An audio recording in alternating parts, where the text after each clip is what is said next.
The healing at the pool of Bethesda. After these things, there was a feast of the Jews, and Jesus went up to Jerusalem. Now in Jerusalem by the sheep gate, there is a pool, which is called in Hebrew, Bethesda, having 5 porches. In these lay a great multitude of those who were sick, blind, lame, or paralyzed, waiting for the moving of the water, for an angel went down at certain times into the pool and stirred up the water. Whoever stepped in first after the stirring of the water was healed of whatever disease he had. A certain man was there who had been sick for 38 years.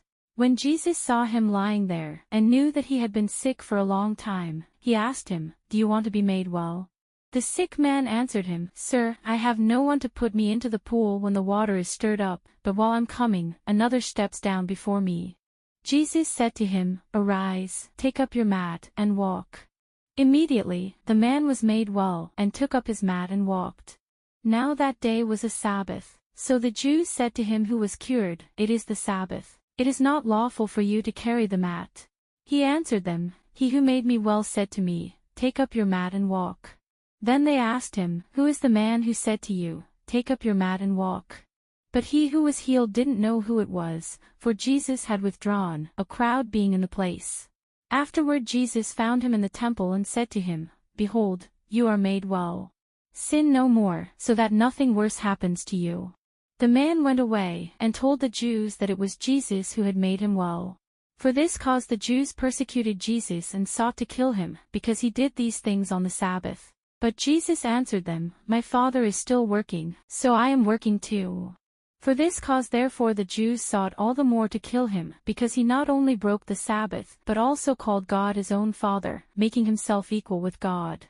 Jesus therefore answered them, "Most certainly, I tell you, the Son can do nothing of himself, but what he sees the Father doing. For whatever things he does, these the Son also does likewise. For the Father has affection for the Son, and shows him all things that he himself does. He will show him greater works than these, that you may marvel.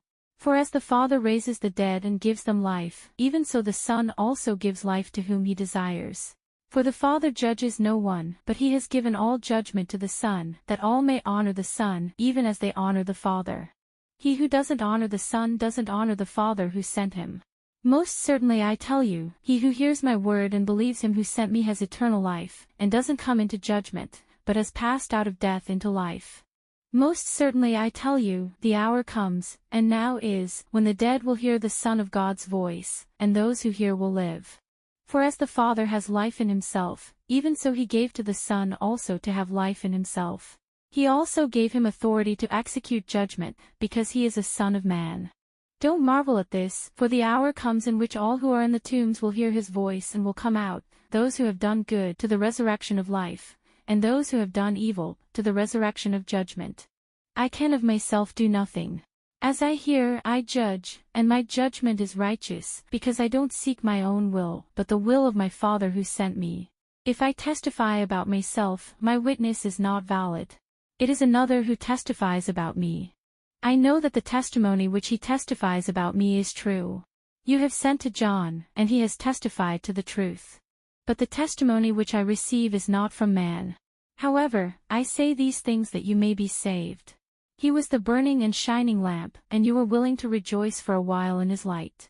But the testimony which I have is greater than that of John, for the works which the Father gave me to accomplish, the very works that I do, testify about me, that the Father has sent me. The Father himself, who sent me, has testified about me. You have neither heard his voice at any time, nor seen his form. You don't have his word living in you, because you don't believe him whom he sent.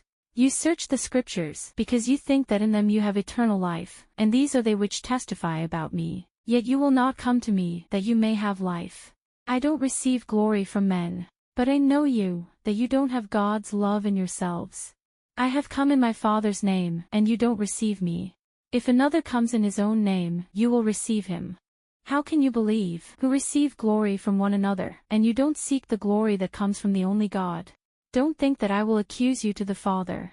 There is one who accuses you, even Moses, on whom you have set your hope. For if you believed Moses, you would believe me, for he wrote about me. But if you don't believe his writings, how will you believe my words?